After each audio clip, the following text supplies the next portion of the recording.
திருப்பரங்குன்றம் கோயிலில் பிரதமர் மோடி அவர்கள் சாமி தரிசனம் செய்தபோது திடீர் சலசலப்பு. சிக்கந்தர் தர்காவிலிருந்து ஓடி வந்த கூட்டம். வேகமாக மலை உச்சிக்கு விரைந்த எஸ்பிஜி படை வீரர்கள்.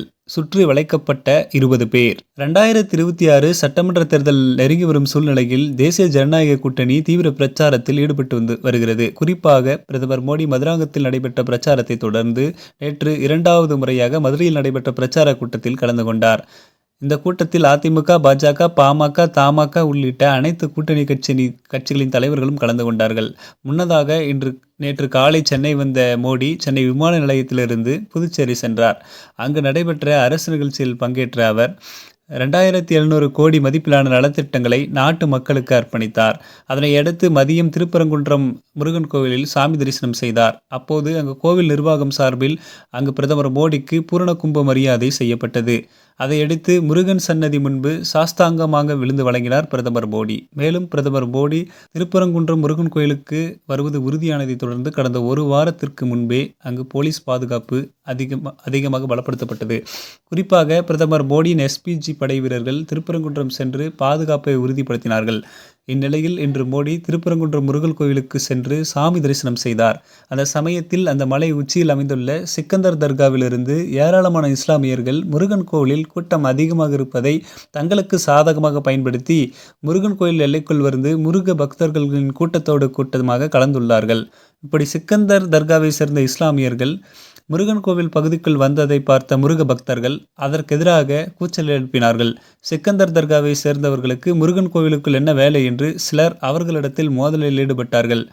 இந்த விவகாரம் முருகன் கோவிலில் மட்டுமின்றி திருப்பரங்குன்றம் மலைப்பகுதியில் பாதுகாப்பு பணியில் ஈடுபட்டிருந்த பிரதமரின் எஸ்பிஜி செக்யூரிட்டி படை வீரர்களின் கவனத்திற்கு சென்றதை அடுத்து சிக்கந்தர் தர்காவிலிருந்து முருகன் கோவிலை நோக்கி வந்து கொண்டிருந்த இஸ்லாமியர்களை சுற்றி வளைத்துள்ளார்கள். ஏற்கனவே சிக்கந்தர் தர்காவில் அவ்வப்போது தீவிரவாத அமைப்புகளை சார்ந்தவர்கள் வந்து முகாமிடுவதாக காவல்துறை மூலம் எஸ்பிஜி படை வீரர்களுக்கு தகவல் கிடைத்துள்ளதால் அவர்களிடத்தில் சந்தேகத்தின் பேரில் விசாரணை நடத்தியுள்ளார்கள். அப்போது தங்கள் மதுரை வட்டாரத்தை சார்ந்தவர்கள் என்றும் பிரதமர் மோடியை பார்க்க வேண்டும் என்பதற்காகவே முருகன் கோயில் பகுதிக்குள் வந்ததாகவும் கூறியிருக்கிறார்கள். அதையடுத்து மதுரை கமிஷனரிடத்தில் அந்த நபர்களை ஒப்படைத்த எஸ்பிஜி படை வீரர்கள் அவர்களிடத்தில் விசாரணை நடத்துமாறு கூறியுள்ளார்கள். குறிப்பாக சிக்கந்தர் தர்காவிலிருந்து வந்தவர்கள் பெரிய அளவில் தாடி வைத்து தீவிரவாதிகள் போன்ற கெட்டப்பில் இருந்ததால் அவர்கள் மீது சந்தேகம் ஏற்பட்டு தான் எஸ்பிஜி படை வீரர்கள் சுற்றி வளைத்திருக்கிறார்கள். அதற்கு பிறகு மதுரை காவல்துறையினர் அவர்களை அங்கிருந்து விரட்டி எடுத்திருக்கிறார்கள். சிக்கந்தர் தர்காவில் உள்ள நபர்கள் பிரதமர் மோடி முருகன் கோயிலுக்கு தரிசனம் செய்ய வரும்போது முருகன் கோயிலை நோக்கி வந்ததை அடுத்து அங்கு சிறிது நேரம் பரபரப்பு ஏற்பட்டது.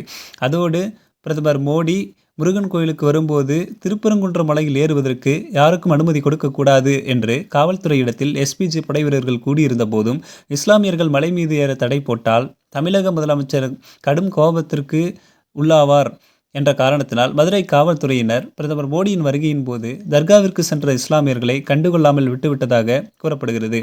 அதன் காரணமாகவே இந்த சலசலப்பு ஏற்பட்டுள்ளதாக தகவல்கள் வெளியாகியிருக்கிறது. மேலும் கடந்த காலங்களில் தமிழ்நாட்டில் நடைபெற்ற பாஜக நிகழ்ச்சிகளில் பேசுவதற்கு முன்பு பாரத மாதா கி ஜெய் என்றுதான் பிரதமர் மோடி முழங்குவார். ஆனால் இன்றைய தினம் மதுரையில் நடைபெற்ற மாநாட்டில் வெற்றிவேல் வீரவேல் என்று தமிழில் முழங்கியிருக்கிறார். மோடியின் இந்த முழக்கத்தை எடுத்து எதிரே குடியிருந்த முருக பக்தர்களும் பாஜகவினரும் வெற்றிவேல் வீரவேல் என்று சொல்லி பிரதமர் மோடியை உற்சாகப்படுத்தியிருக்கிறார்கள். அதனை அடுத்து மதுரையில் நடைபெற்ற இந்த பொதுக்கூட்டத்தில் பிரதமர் மோடி பேசும்போது அன்னை மீனாட்சி சுந்தரேஸ்வரரை வணங்கி பேசுகிறேன். இந்த பூமி பாண்டிய நாடு, வீரம் விளையும் பூமி, பசும்பன் முத்துராமலிங்க தேவர், அழகு முத்துக்கோன், வீரபாண்டிய கட்டபொம்மன், இமானுவேல் சேகரை நினைவு கூறுகிறேன். இந்த நிகழ்ச்சிக்கு வருவதற்கு முன்பு திருப்பரங்குன்றம் சென்று கடவுள் முருகனை வணங்கினேன். நல்லதொரு தெய்வீக அனுபவமாக அது அமைந்தது.